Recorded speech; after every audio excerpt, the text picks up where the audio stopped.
السلام علیکم ورحمۃ اللہ وبرکاتہ۔ بسم اللہ الرحمن الرحیم۔ آج 17 جون 2021 ہے اور سانحہ ماڈل ٹاؤن کو 7 سال بیت گئے۔ وہ شہداء جن کا خون 17 جون 2014 کی رات کو اور دن کو بہایا گیا تھا، آج 7 سال بیت جانے کے باوجود انصاف کے منتظر ہیں۔ وہ دادرسی اور حصول انصاف کے لیے 7 سالوں میں در بدر ٹھوکریں کھا رہے ہیں۔ اس وقت جو ان بے گناہوں کو شہید کرنے والے تھے، ان کے خون سے ہولی کھیلنے والے تھے اور ان پر جبر و بربریت اور ظلم کا طوفان گرم کر رہے تھے، وہ اپنے عبرتناک انجام کو جا پہنچے۔ نواز شریف صاحب اور شہباز شریف صاحب، نہیں ان کا اقتدار صرف ختم ہوا بلکہ ان میں سے ایک کو اب شاید عمر بھر پلٹ کے اپنے وطن کی سرزمین پہ قدم رکھنا نصیب نہ ہو، اور دوسرے بھائی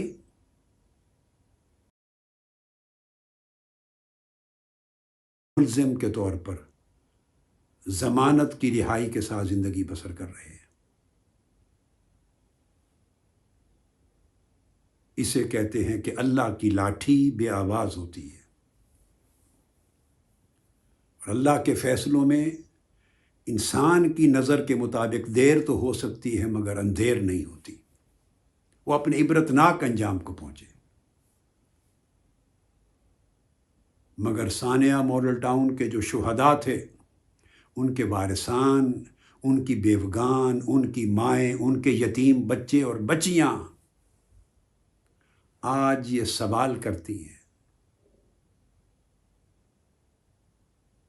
کہ 2014 کے بعد تو ایک عرصے تک ان قاتلوں کی حکومت رہی،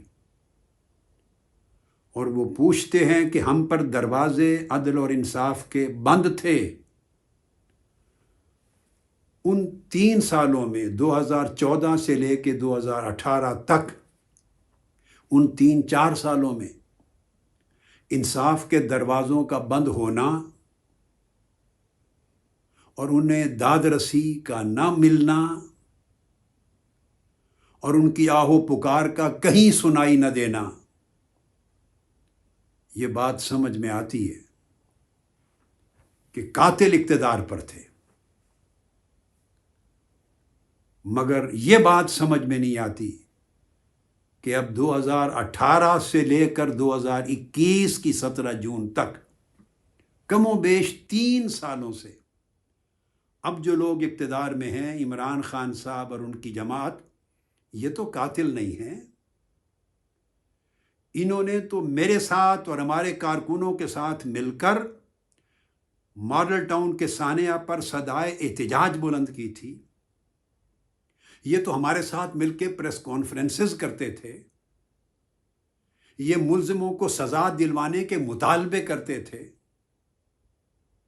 ہمارے ساتھ احتجاج میں شریک تھے، اور ہر صورت انہیں انصاف دلا کر رہنے کی قسمیں کھاتے تھے۔ مظلوم، پسماندگان، یتیم بچے بچیاں اور بیوگان سوال کرتی ہیں کہ 3 سال سے خان صاحب اب آپ کی حکومت ہے، اب انصاف کی راہ میں رکاوٹ کیا ہے؟ وہ پوچھتے ہیں اب ہمیں انصاف کی فراہمی کس نے روک رکھی ہے اور کیوں روک رکھی ہے؟ وہ لوگ جو قتل کر رہے تھے، قتل میں ملوث تھے، ان میں سے ایک شخص کو آپ کے 3 سالہ دور اقتدار میں سزا نہیں ملی. ایک شخص، ایک افسر ہوا، ایک شخص بھی سلاخوں کے پیچھے جیل میں نہیں ہے. وہ سب دندناتے پھرتے ہیں جیسے پچھلے دور حکومت میں جو قاتلوں کا دور تھا دندناتے تھے. ان کی اسی طرح حفاظت ہے جیسے پچھلے دور حکومت میں حفاظت تھی. انہیں اسی طرح ترقیاں مل رہی ہیں جیسے پہلے دور حکومت میں ترقیاں مل رہی تھیں. انہیں وہ ساری مراعات دستیاب ہیں جیسے پہلے تھی. بیوگان پوچھتی ہیں، یتیم بچے بچیاں معصوم پوچھتے ہیں، اور شہیدوں کی روحیں پوچھتی ہیں. مظلوم جن کے جسم گولیوں سے چھلنی کیے گئے وہ کارکن پوچھتے ہیں، وہ عوام اور شہری پوچھتے ہیں کہ اب انہیں انصاف کی راہ میں رکاوٹ بننے والا کون ہے اور کیوں ہے. اب آپ کا دور اقتدار ہے خان صاحب، اب تحریک انصاف کی حکومت ہے. اب تحریک انصاف کی حکومت میں مظلوموں کو انصاف کیوں نہیں مل رہا؟ تحریک انصاف کی حکومت میں مظلوم انصاف کے لیے در بدر اسی طرح ٹھوکریں کیوں کھا رہے ہیں جیسے ظالموں کی حکومت میں کھاتے تھے؟ قتل کرنے والے آج سلاخوں کے پیچھے کیوں نہیں؟ قتل کرنے والے آج معطل کیوں نہیں ہو رہے؟ اور جن بے گناہ کارکنوں پر مقدمے قائم ہوئے تھے ایف آئی آر جھوٹی، وہ آج تک وہ ایف آئی آر کیوں قائم ہیں؟ کس نے ان مقدمات کو برقرار رکھا ہوا ہے اور کیوں برقرار رکھا ہوا ہے؟ یہ سوال ہے. آج میں آپ سے سوال کر رہا ہوں. اور آج وزیر اعظم پاکستان جو سانیہ ماڈل ٹاؤن کے شہیدوں کے خون کے قطرے قطرے کا بدلہ لینے کے لیے قسمیں اٹھا کے وعدے کرتے تھے، احتجاج کرتے تھے، آج وہ لب کشائی نہیں کرتے. انہوں نے سانیہ ماڈل ٹاؤن کا نام ہی کبھی نہیں لیا. ان شہیدوں کے لیے انصاف کی فراہمی کی بات ہی نہیں کرتے، ایک رسمی جملہ بھی نہیں بولتے. خان صاحب سوچئے، کیا رکاوٹ ہے آپ کو؟ مجھے علم ہے نہ آپ قاتل ہیں نہ ظالم ہیں، نہ اس جرم میں شریک تھے. ساتھ کھڑے تھے، جب مظلوموں کے ساتھ کھڑے تھے تو انصاف دلانے کی قسمیں کھاتے تھے. آپ 3 سال سے اقتدار میں، ان مظلوموں کو انصاف کیوں نہیں دلایا جا رہا؟ اگر آپ کہیں کہ عدالتیں ہمارے اختیار میں نہیں، یہ میرا سوال ہی نہیں ہے. میرا سوال ہے کہ وہ ان قاتلوں کو سزا دینا، سرکاری عہدوں سے ہٹانا، انہیں معطل کرنا، انہیں سلاخوں کے پیچھے بھیجنا، یہ تو آپ کے اختیار میں ہے. بے گناہ کارکنوں پر جھوٹے مقدمے جو کیے گئے، جو شریفوں کی گورنمنٹ میں ہوئے تھے، ان مقدموں کو ختم کرنا اور انہیں عزت کی رہائی دینا، یہ تو آپ کے اختیار میں ہے. شہداء ماڈل ٹاؤن کے ان مظلوموں اور ان یتیم بچے بچیوں کے لیے اظہار یکجہتی کے 2 جملے بولنا، یہ تو آپ کے اختیار میں ہے. یہ آواز کس نے بند کر دی آپ کی؟ آج 17 جون 2021 میں ہر شخص کی زبان پر یہ سوال ہے، اس کا آپ کو جواب دینا ہوگا. اس موقع پر میں تحریک کے جملہ کارکنان کو مبارکباد دیتا ہوں، جنہوں نے نہ صرف لاہور میں بلکہ راول پنڈی میں، اسلام آباد میں، کراچی میں، کوئٹہ میں، پشاور میں اور تمام کیپٹل سٹی سمیت پاکستان کے 60 سے 70 شہروں میں آج اظہار یکجہتی کے لیے ریلیاں نکالی ہیں اور اعلان کیا ہے کہ ہم آج بھی مظلوموں کے ساتھ کھڑے ہیں، ہم آج بھی یتیموں کے ساتھ کھڑے ہیں، ہم آج بھی کمزوروں کے ساتھ کھڑے ہیں، اور آج بھی ظالموں کے خلاف صدائے احتجاج بلند کر رہے ہیں. اور ہم حصول انصاف کی جد و جہد میں سیسا پلائی ہوئی دیوار کے ساتھ یتیموں کے ساتھ ہیں.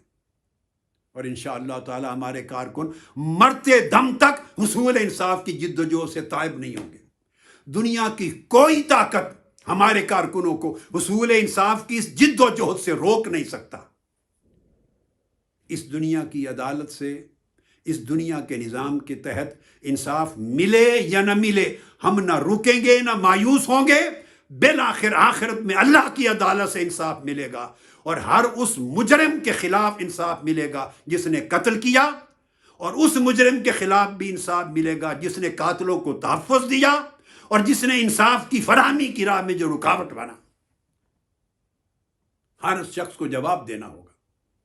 میں کارکنان کو مبارکباد دیتا ہوں، میں ان یتیم بیٹے بیٹیوں کو مبارکباد دیتا ہوں، شہیدوں کے جملہ وارثان کو مبارکباد دیتا ہوں، جن کی صبر اور استقامت نے اس تحریک کو جرت دی ہے، جن کے صبر اور استقامت نے کارکنان کو جرت دی ہے، اور جنہوں نے ایک تاریخ رقم کی ہے، غیرت کی، حمیت کی، ایمان کی، ایثار کی، خودداری کی تاریخ رقم کی ہے، کہ دنیا کے ہر قسم کے خوف اور ہر قسم کے لالچ کو ٹھکرا دیا ہے۔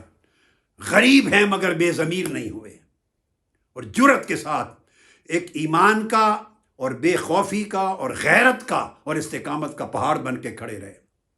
اور مبارکباد ہے ان کارکنان کو جو آج تک سانحہ ماڈل ٹاؤن کی جد و جہد کو، ان کے حصول انصاف کی جد و جہد کو نہ بھولے ہیں نہ پیچھے ہٹے ہیں، اور وہ آج بھی اسی طرح صبر اور استقامت اور عزم مسلسل کا پہاڑ بن کے کھڑے ہیں، یتیموں کے ساتھ، مظلوموں کے ساتھ۔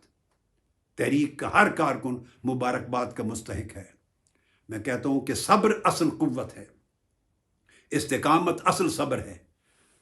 میں ایک بات واضح کر دوں، اس میں کوئی شک نہیں کہ میں نے پاکستان عوامی تحریک کی چیئرمین شپ سے استعفیٰ دے دیا، ریٹائرمنٹ کا اعلان کر دیا، پاکستان کی پولیٹکس سے ہمیشہ کے لیے ریٹائرمنٹ کا اعلان کر دیا، لا تعلق ہو گیا۔ اب پاکستان کی سو کالڈ پولیٹکس، نام نہاد سیاست جو بھی ہے، جو دھندا بھی ہے، اس کے ساتھ میرا دور و نزدیک کا کوئی تعلق واسطہ نہیں، نہ ہے نہ ہوگا۔ مگر اس ریٹائرمنٹ کا معنی یہ نہیں ہے کہ ہم سانحہ ماڈل ٹاؤن جد و جہد کو چھوڑ دیں گے۔ ماڈل ٹاؤن کے شہیدوں کے لیے انصاف لینا، ان بیوگان اور یتیموں کے لیے انصاف لینا، اس کا سیاست سے کوئی تعلق نہیں ہے۔ یہ سیاست نہیں ہے، یہ ہمارے ایمان کا حصہ ہے، ہمارے دین کا حصہ ہے، رسول پاک صلی اللہ علیہ وسلم کی تعلیمات کا حصہ ہے، یہ قرآنی تعلیمات کا حصہ ہے، ہماری غیرت اور ہماری حمیت کا حصہ ہے۔ ہم مرتے دم تک حصول انصاف کے لیے لڑتے رہیں گے، غریبوں کے ساتھ کھڑے رہیں گے، مظلوموں یتیموں کے سر پہ ہاتھ رکھ کر ان کو حصول انصاف کی ہر جد و جہد میں ہر قربانی جو مطلوب ہوگی دیتے رہیں گے، اور میرا ہر کارکن دیتا رہے گا۔ اور ایک بات آخری جو کہنا چاہتا ہوں وہ یہ کہ یہ بات بڑی واضح ہے کہ ہماری جے آئی ٹی کی رپورٹ کو بھی، جس میں 280 کے قریب لوگ اپنی شہادتیں ریکارڈ کروا چکے تھے، ہماری طرف سے اور ملزمان کی طرف سے 280، میں دوبارہ دوہرا کے کہہ رہا ہوں میڈیا کے لیے، 280 سے زائد افراد کے بیانات قلم بند ہو گئے تھے، ریکارڈ پر آ چکے ہیں، وہ فائلیں تیار ہیں، حکومت کے پاس ہیں۔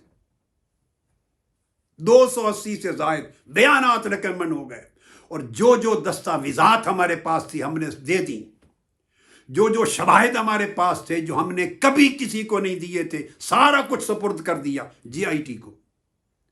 جو ریکارڈز ہمارے پاس تھے، جو ڈیٹا ہمارے پاس تھا، سب کچھ دے دیا، اور شہادتیں رقم بند ہو گئیں۔ شہباز شریف صاحب کی، رانا ثناء اللہ صاحب کی، حتیٰ کہ نواز شریف صاحب کی بھی جیل میں شہادتیں لے لی، ان کے بیان بھی ریکارڈ ہو گئے۔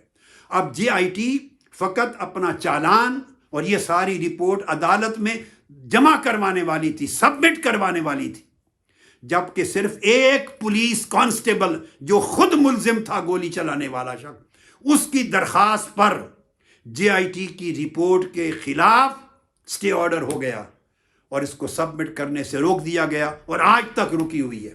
اور سپریم کورٹ نے کہا کہ یہ فیصلہ 3 ماہ کے اندر کیا جائے۔ جب ہم اپیل میں گئے دوبارہ، اس 3 ماہ کے بدلے 16 ماہ گزر گئے، مگر ہم عدالتوں کا احترام کرتے ہیں، جا رہے ہیں، جاتے رہیں گے، ہمارے وکلاء پیش ہوتے رہیں گے، ہم اس سے کبھی پیچھے نہیں ہٹیں گے۔ مگر صرف سوال یہ ہے کہ اس ایک پولیس کانسٹیبل کی درخواست پر اس نے کہا میری حق تلفی ہوئی ہے، اس رپورٹ کو روکا جائے۔ اس کی حق تلفی کا اس نظام کو اتنا احساس، اور 14 بے گناہ لاشیں جو گر گئیں، اور 90 لوگ جن کے جسم گولیوں سے چھلنی ہو گئے، اور کتنے درجنوں یتیم اور بیوہ ہو گئیں، عورتیں اور کتنے بچے، ان کے کوئی حقوق نہیں ہے کہ ان کی حق تلفی کی بات ہو؟ آخر کون سنے گا ان یتیموں کی اور ان مظلوموں کی آواز کو؟ اس نظام میں کب وہ حمیت آئے گی، وہ تپش آئے گی کہ جس میں کمزور، غریب، یتیم، بیوہ اور مظلوم بھی اپنی آواز سنا سکے گا اور اسے بھی انصاف کی امید مل سکے گی؟ وہ لوگ جو نظام میں تبدیلی لانے کی بات کرتے تھے، وہ اسی ظالم بدتر نظام کا حصہ بنے ہوئے ہیں۔ پہلے بھی ترستا تھا، محروم تھا، مظلوم آج بھی ترستا ہے، محروم ہے۔ جب تک یہ نظام رہے گا، کسی کمزور، کسی غریب کو، کسی یتیم کو، کسی بیوہ کو اس ملک میں انصاف نہیں مل سکتا، اگر وہ میٹر کسی طاقتور کے خلاف ہے۔ یہ نظام طاقتوروں کا بنایا ہوا ہے اور طاقتور کے لیے کھڑا ہے اور ہمیشہ طاقتور کی حفاظت کرے گا۔ یہ نظام کبھی بھی مظلوم کی حفاظت نہیں کرے گا، اور مظلوم کی داد رسی کتنے واقعات میں کوٹ نہیں کرتا، پچھلے 4 5 6 سال 3 سال میں دیکھ لیں کتنے ظلم ہوئے، ہر قسم کے، بچوں بچیوں سے لے کر بڑوں تک، کسی مظلوم کی کبھی داد رسی نہیں ہوئی۔ کیا فرق ہے پہلے زمانوں میں اور آج کے زمانے میں؟ اللہ رب العزت آپ سب کو، میں جملہ کارکنان کو بار دیگر مبارکباد دیتا ہوں۔ اللہ استقامت دے، آپ کے عزم اور حوصلے میں اضافہ فرمائے اور آپ کی تگ و دو کو اپنی بارگاہ میں مقبول عبادت شمار کرے۔ ہمیشہ عزم اور ارادے اور پختہ استقامت کے ساتھ راہ حق پر گامزن رہیں۔ بالآخر فتح انشاءاللہ آپ کی ہوگی، حق کی ہوگی، اور آپ دنیا اور آخرت میں سرخرو ہوں گے۔ والسلام علیکم ورحمۃ